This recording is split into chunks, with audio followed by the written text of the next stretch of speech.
am not the candidate of Black America, although I am Black and proud. I am not the candidate of the women's movement of this country, although I am a woman, and I'm equally proud of that. I am the candidate of the people of America. More than 70% of Americans say they're ready for a female president. But why does the glass ceiling still hold?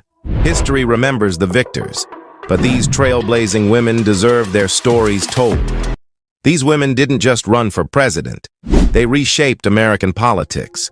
They came closer to power than anyone thought possible, but their stories ended in tragedy. We analyzed decades of presidential history to bring you the stories of these women who came so close to leading the nation.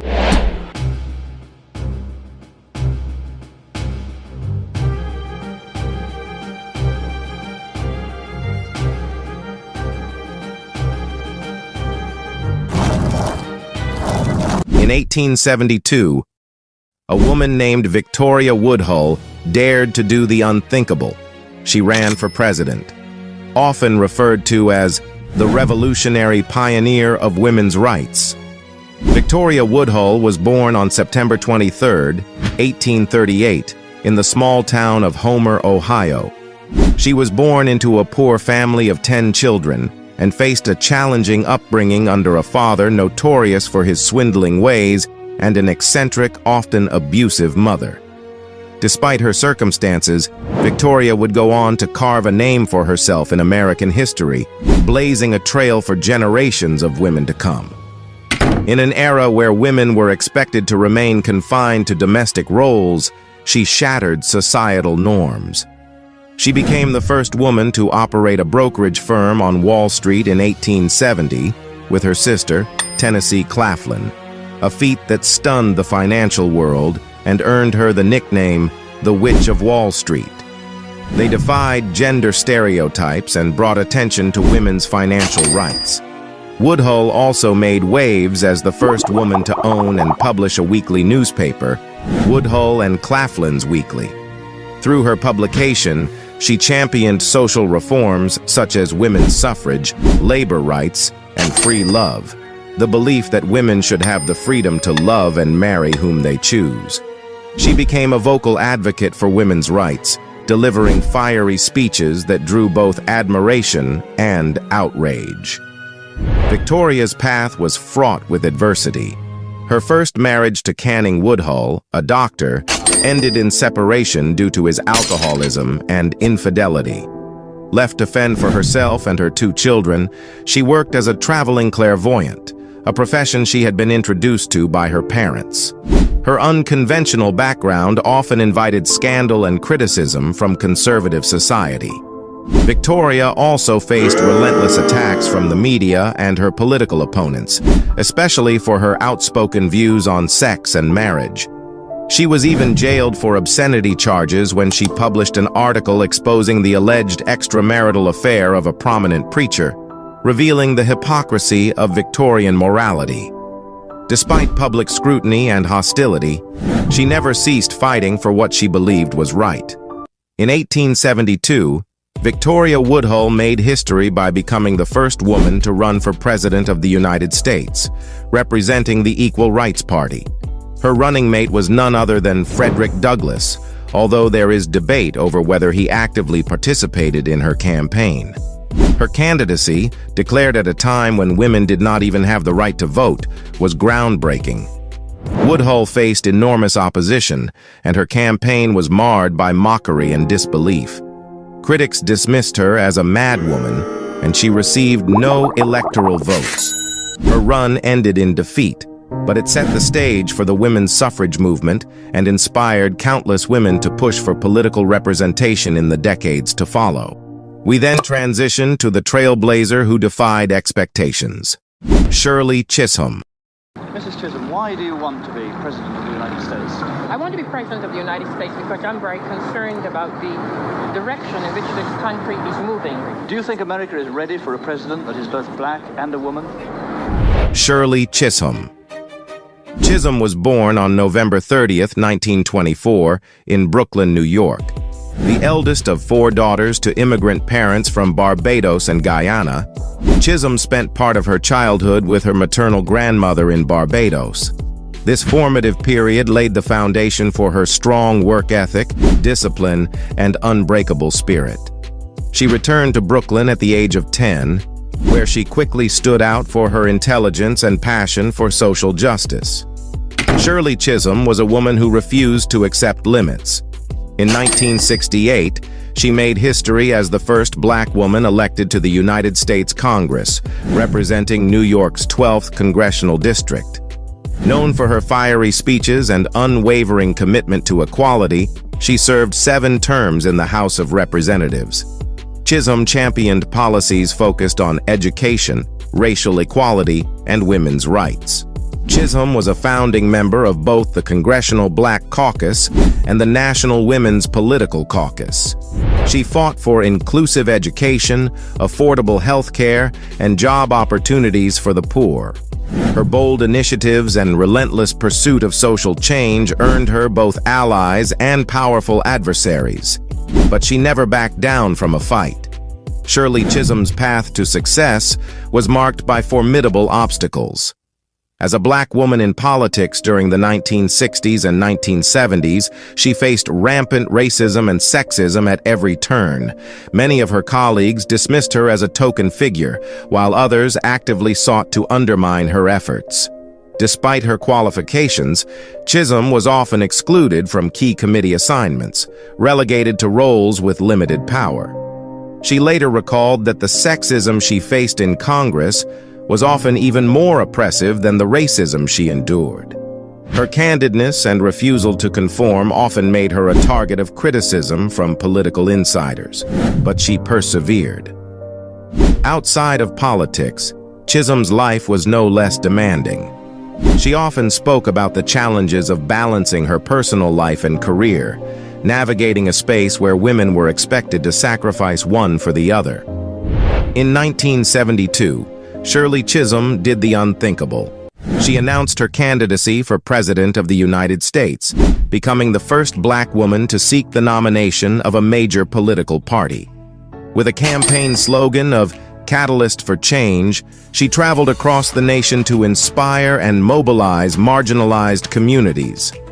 Chisholm ran not as a symbolic figure, but as a serious contender, focused on uniting the country and addressing deep-seated social inequalities. I am not the candidate of Black America, although I am black and proud. I am not the candidate of the women's movement of this country, although I am a woman, and I'm equally proud of that. I am the candidate of the people of America. Her campaign was a testament to her courage, but faced unstoppable challenges. Lacking sufficient funding, Chisholm relied on grassroots support. She was met with hostility from within her own party, including several prominent black male leaders who feared her candidacy would hinder progress. Undeterred, Chisholm pressed on, braving death threats and physical attacks during the campaign trail. Despite her relentless efforts, Shirley Chisholm received just a small fraction of the delegates at the Democratic National Convention. George McGovern ultimately secured the nomination, leaving Chisholm's presidential bid in defeat. Nevertheless, her campaign was a groundbreaking moment in American history, paving the way for future generations of women and minority candidates. We then transition to the trailblazer who defied expectations, Hillary Clinton. Clinton was born on October 26, 1947, in Chicago, Illinois. She grew up in the middle-class suburb of Park Ridge, the eldest of 3 children in a politically conservative family. From an early age, Hillary demonstrated exceptional intelligence, resilience, and a deep desire to make a difference in the world. Her journey would take her from humble beginnings to the front lines of American politics. She attended Wellesley College, where she became the first student to deliver a commencement speech, receiving a standing ovation for her bold words. Clinton then studied law at Yale University, where she met and began her life partnership with Bill Clinton. After graduating, she chose public service over lucrative job offers, advocating for children's and family rights through her work with the Children's Defense Fund. As the First Lady of Arkansas and later the United States, Hillary redefined the role of a political spouse.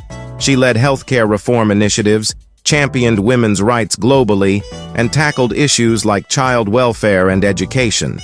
In 2000, Clinton made history again by becoming the First Lady elected to the U.S. Senate, representing New York. She served 2 terms, proving herself as a pragmatic, effective lawmaker. In 2008, Hillary ran for the Democratic presidential nomination, narrowly losing to Barack Obama. Undeterred, she accepted the position of Secretary of State in his administration, becoming one of the most traveled secretaries in U.S. history. Clinton's work focused on global diplomacy, human rights, and cybersecurity, reinforcing her standing as a formidable leader on the international stage. Despite her impressive resume, Hillary Clinton's career has been marred by unrelenting scrutiny and controversy. As a woman in the public eye for decades, she faced an unprecedented level of criticism and misogyny, from her hairstyle choices to her policy decisions. During her tenure as First Lady, Clinton's role in healthcare reform attracted fierce opposition. The Hillary Care initiative failed, and she was vilified for overstepping the perceived boundaries of her position. Throughout her career, Clinton was dogged by relentless conspiracy theories and scandals, including the scrutiny over her use of a private email server while serving as Secretary of State. The relentless attacks on her character and credibility never ceased, amplified by a polarized media landscape. Despite the toll it took, Clinton remained steadfast, channeling her experience into advocating for marginalized communities, healthcare reform, and women's rights. In 2016, Hillary Clinton made history by becoming the first woman nominated for president by a major political party. Her campaign slogan, "Stronger Together," emphasized unity and progress. Running against Donald Trump, Clinton faced an unprecedented and bitterly divisive election. Her experience, qualifications, and policy proposals were undeniable. She was prepared to lead the nation. The campaign was a grueling battle, punctuated by heated debates, viral social media moments, and unprecedented interference from foreign powers. Clinton won the popular vote by nearly 3 million votes, but the Electoral College determined the outcome. On November 8, 2016, she lost the presidency to Donald Trump, a defeat that shocked and deeply divided the nation.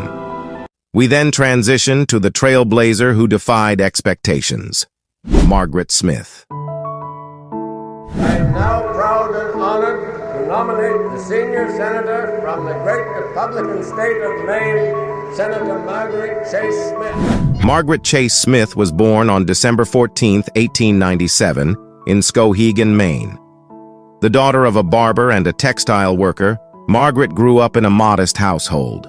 From an early age, she showed a keen sense of determination and independence that would guide her through a remarkable career in public service. Margaret Chase Smith's name is etched in history as a pioneer for women in American politics. Her career began humbly as a school teacher and telephone operator, but she quickly rose through the ranks of her local Republican Women's Club. She married Clyde Smith, a prominent politician, and supported his work in Congress. When Clyde fell ill, Margaret stepped in, taking on many of his responsibilities, a move that would change the course of her life. Through his life, but he worked very hard at it, but I was his right hand, and we worked together. And I was on his payroll for $3,000 a year, which wasn't very much money. After her husband's passing in 1940, Margaret was elected to fill his seat in the U.S. House of Representatives, becoming one of the few women in Congress at that time. This marked the beginning of her groundbreaking political career. She served 4 terms in the House before winning a seat in the Senate in 1948, becoming the first woman to serve in both chambers of Congress. Known for her integrity and independence, Smith became a symbol of courage when she stood up to the infamous Senator Joseph McCarthy in 1950, delivering her famous Declaration of Conscience speech that condemned the Red Scare and its baseless accusations. Margaret Chase Smith faced significant struggles throughout her career, often finding herself isolated in the male-dominated world of politics. As one of only a few female lawmakers, she had to work twice as hard to earn respect and credibility. She was frequently underestimated, dismissed, and criticized simply for being a woman daring to challenge the status quo. Her willingness to speak her mind and stand alone against political bullying often made her a target of criticism. Smith's personal life also bore hardships. She never had children, and after her husband's death, she focused solely on her work. She developed a reputation for being stern and unyielding, a reflection of the barriers she had to break down as a woman. Despite this, she earned admiration for her principles, even as she faced an uphill battle for recognition. In 1964, Margaret Chase Smith announced her candidacy for the Republican nomination for President of the United States. At 66 years old, she made history as the first woman to run for the presidential nomination of a major political party.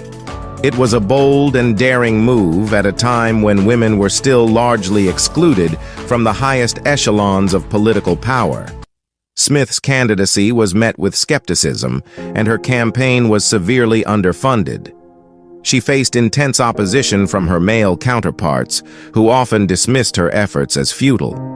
Despite her impressive political resume, she was marginalized in the race, portrayed as too elderly, and lacking the force needed to lead the nation. Margaret Chase Smith remained undeterred, campaigning tirelessly across the country, even as her opponents mocked her ambition. Ultimately, she garnered only a handful of delegates at the Republican National Convention, with the nomination going to Senator Barry Goldwater. Although her presidential bid ended in defeat, Margaret Chase Smith's courage and resolve left a powerful legacy.